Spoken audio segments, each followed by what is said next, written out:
Conversations That Matter is a partner program of the Center for Dialogue at Simon Fraser University. The production of this program is made possible thanks to the support of the following and viewers like you. Welcome. Thank you. Thanks for joining me.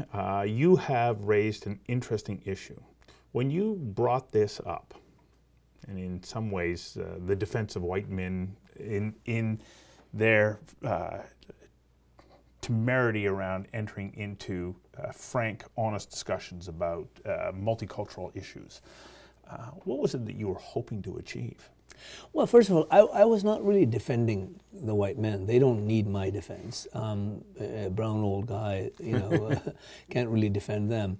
I think they have enough power. It wasn't about defending them. It was more about saying to everyone, how can you have a free exchange of ideas on those important issues of race, ethnicity, discrimination, prejudice, racism, whatever. How can you have a free exchange of ideas, an honest exchange, if some men who have power, generally, aren't expressing themselves freely for whatever reason? That was the issue. Mm-hmm. And so, of course, I mean, I got, ridiculed and all that, and that's fine with me, because what happens is that, first you distort what you want to attack, and then you attack the distortion. That's the issue, and I was hoping that there would be a debate. Mm-hmm. There was a debate for a week or 10 days, and I think it was good. But my worry is that, it all started as a great reform of how we viewed each other from the 60s and 70s, the counterculture, the black power, and it made all of us realize that we were wrong in terms of our racism and the way we viewed each other and the way we spoke to each other. And it changed over time, mm-hmm. for the better, and it continues to change. But my worry, particularly in places like Canada, is that some of us don't feel free or self-censor ourselves and don't express ourselves as freely as we should, and I don't include myself in that, about race, ethnicity, color, all of those issues, and culture. And some of the journalists that interviewed me, at least one in particular, didn't understand that even white men have culture. She thought multiculturalism is just, from the way she asked questions, that multiculturalism is just for us brown guys or who aren't white, or men and women who aren't white. Because that must have been a little disconcerting. Well, she said to me, well, why don't you ask non-white people to speak? Well, it wasn't about people, it was about people who have power, who self-censor themselves. Mm-hmm. That was the whole point. But this is not a new concept. I mean, we can go back to Galileo, who talked about, the earth revolving around the sun, and they put him in prison. Absolutely. And he was right. And he was right. So how then do we open up discussion when you can have loud voices? And we live in a really interesting time where we get very loud voices who aren't necessarily informed. Well, what happens is that if you don't have a rational debate, if you don't really freely talk about these kinds of ideas, then you have the rise of people like our friend south of the border, mm-hmm. Donald Trump. Right. Nobody wants those kinds of white men speaking those kinds of things, because... Except for all those people who seem to be following or trending behind him at the moment. Well, that's what happens, because people generally look for easy answers. If someone says to you, and you believe in heaven or hell, and somebody says to you, I'm going to take you straight to heaven, mm-hmm. you're going to go with that person. If somebody says to you, well, heaven might not exist. One, number two, we might not be able to get there. It might be a very difficult route. You aren't going to go listen to that person, right? So I think that's what happens. And Rise of Hitler was essentially that. Okay, but here's what I find challenging. I will enter into a discussion, and I want to talk about everything. And I want to hear what people have to say. And I want to say, well, why do you feel that way? And what led you to believe this? Yet, there are some people, I start to enter into that conversation, and I realize that there's not a broad basis of their thinking. They feel that they've got the answer, and this is it. And I wind up going, I'm not quite sure that I know how to interact with you because you have decided that you've got the answer. And so I then self-censor because I go, what's the point? This discussion isn't going anywhere. We self-censor for different reasons. I think politicians self-censor because they don't want to be, one, ridiculed, two, they don't want to lose support of groups that might support them. Three, you don't want to be a bad guy because sometimes, honesty is biting. Right. It's not always wonderful and rosy. I got to get you to hang on for just a second while we take a quick commercial break. We'll be right back. Conversations That Matter is a not-for-profit program made possible thanks to the charitable support of the following and from viewers like you. Please visit conversationsthatmatter.tv and help us to continue to produce this program. Thank you. So, one-on-one, I can start to get a pretty good idea of how you're going to receive me as I speak. Right. Once I start to speak to a group or to the public at large, I have no way of being able to feel what the response is or to open up dialogue because we live in a world, as you know, that gets reduced to a soundbite. There's little context. Well, either the soundbite or 140 characters. Right. And the 140 characters are even worse than the soundbite because there's no dialogue. I mean, there is so much vitriol on Twitter. Mm-hmm. It's in your eye. Absolutely, yeah. and it's the anonymity of it actually lends itself to such a dangerous kind of instrument it is. But what do we do? How do we open up that true discourse that says, I'm willing to listen to you, but you also have to be willing to listen to me, and let's see whether or not we might be able to find common ground on issues that are important to us. How do you make it happen? I think you make it happen if you stop distorting each other, number one. You stop threatening each other or abusing each other, or you say, well, you're less than human, you're subhuman because you said so. Right? I mean, I know. Right? But my skin is kind of thick enough with all of the tan I had at birth that I've been saying these kinds of things before. In a milder manner. I just simply said it very bluntly because I wanted people to pay attention to the issue. But how do we encourage other people to engage in this kind of discourse? Because, people look to you, like I was reading Rex Murphy admires you greatly because you have both the moral, intellectual, and physical courage to stand up for what you believe in. But people look at you and go, yeah, and somebody took a pipe to you and you wound up in hospital. If you give in to those with pipes or iron bars, then you won't get very far. And it's the same. If you give in to people who want to shut you up because you differ with them or you challenge their ideas or their worldview, there are people on the other side of this debate who say, the world is still full of racism, still full of discrimination, gender inequality all around, and white men particularly have enough power. They don't need to speak on these issues. Well, I mean, if you have the power, I want to know what you think. I want part of that power too, but I also want to know what you think.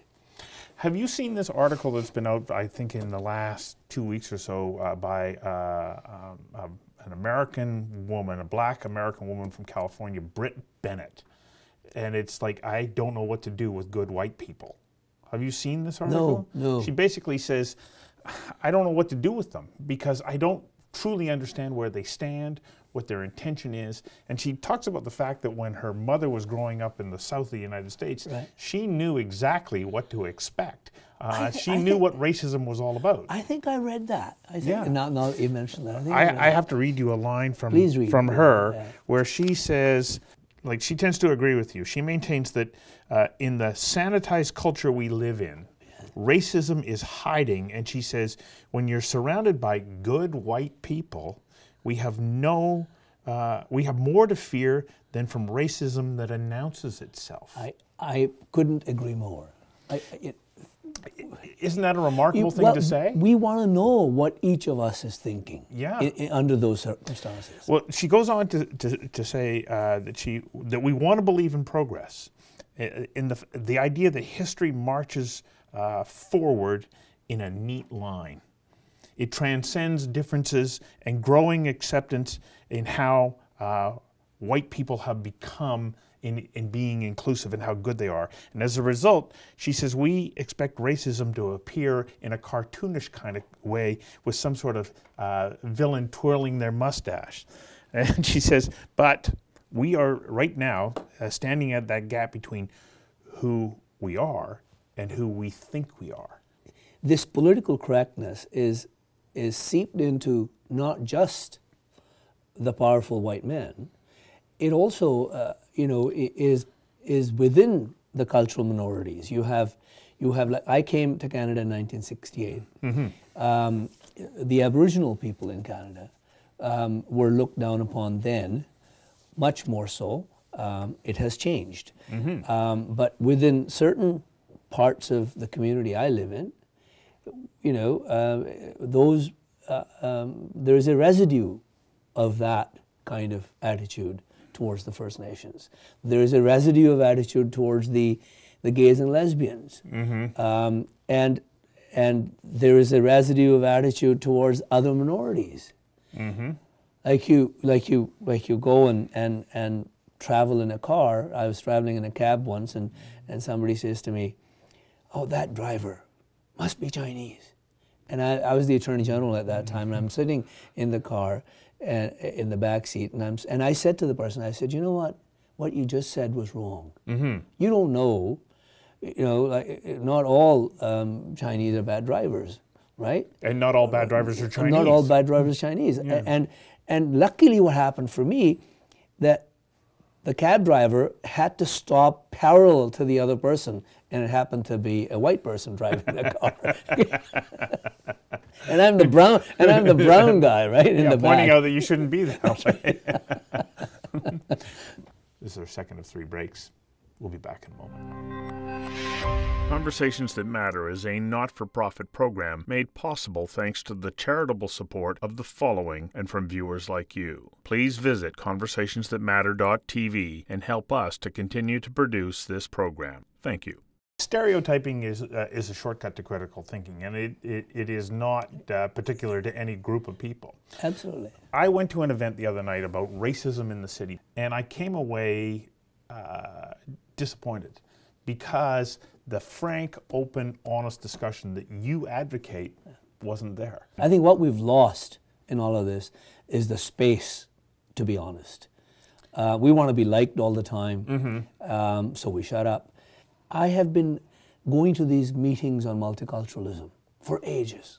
I've been to hundreds of them, if not thousands. We all sit there, we talk to each other, we pass resolutions, we talk about the glorious cities and the countries we live in, but there are no white men who have power as part of those discussions. Not much changes. If it does, it changes very slowly. That's why we need to make sure that everyone can talk and talk honestly. Yeah.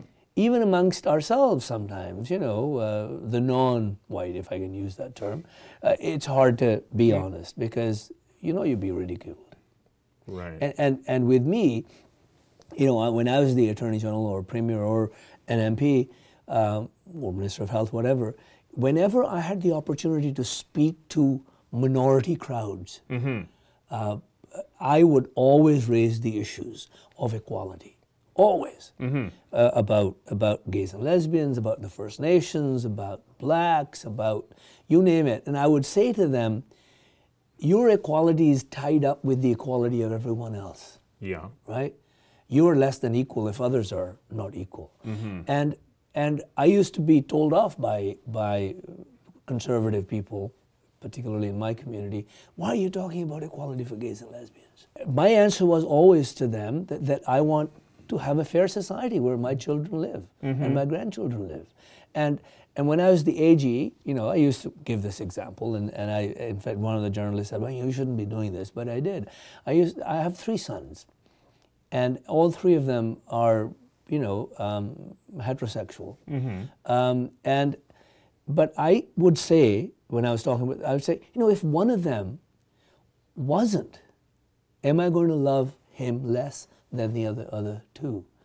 And that's how I would actually raise these issues in the Chinese community, in the Indian community. I used to. And you know, there was no backlash against me. Because you need to be honest with, you know, we need to be honest with each other.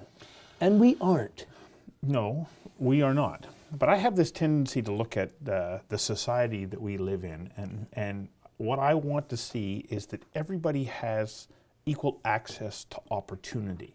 So, and part of that means that you grow up in a society where we're going to arm you with the resources that you need to realize your full potential. Absolutely. I don't care what your background is, I don't care what your religion is, I don't care what your sexual orientation is. I want you to reach your full potential. Because when you do, then you're an amazing contributor to this society. And we all gain. We all win. If I hold back for any reason whatsoever, or it doesn't matter what it is, I'm actually robbing myself. Absolutely, absolutely. And the irony is, because of immigration, because of the mobility of people, we are building a multiracial, multi-ethnic, multicultural society. Where, you know, and if we aren't open to each other, and if we're not allowing everyone, the powerful and the powerless, an equal opportunity to exchange ideas, then we won't make much progress. The silos would continue. Well, and if we deny access to opportunity, I noticed that you talked about temporary foreign workers. We are not giving them access to the full Canadian experience. No, we're not. And if we take a look at what's going on in Belgium right now, that's a big part of the problem. You came here as an immigrant worker, you're the son of an immigrant worker, a son or a daughter. You don't have full access to the opportunities that exist within Belgian society. You can't go to the same school, you can't go to the same post-secondary, and so on. So we ghettoize people, and in doing so, we create many of the divisions that are the foundation of conflict. And that's true. But with foreign workers, I mean, obviously we don't you know, not all of the laws apply to them. No. They don't have citizenship. They don't have the rights of a regular Canadian citizen. And they have no stake in this society. Well, because most of them send their money back absolutely. to their home country. And they're going to go back, many of them, right? And therefore, do we really want to continue to do that as a society? Number two, what message are we sending to the rest of Canada if most of those workers that we don't treat properly happen to be people of color from very poor backgrounds?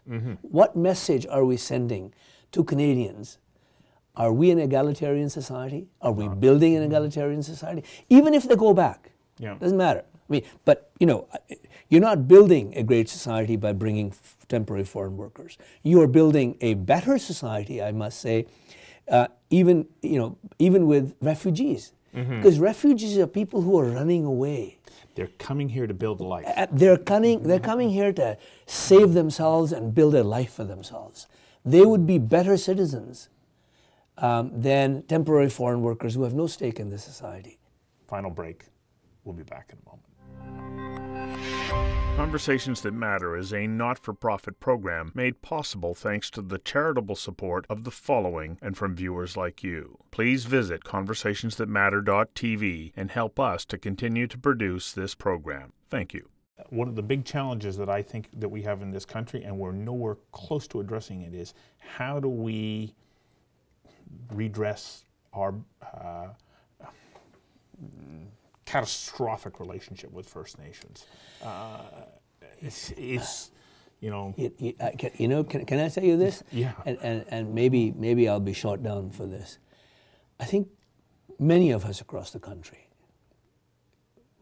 we spout liberal ideas but I think that in some nook and cranny inside us, racism still lurks.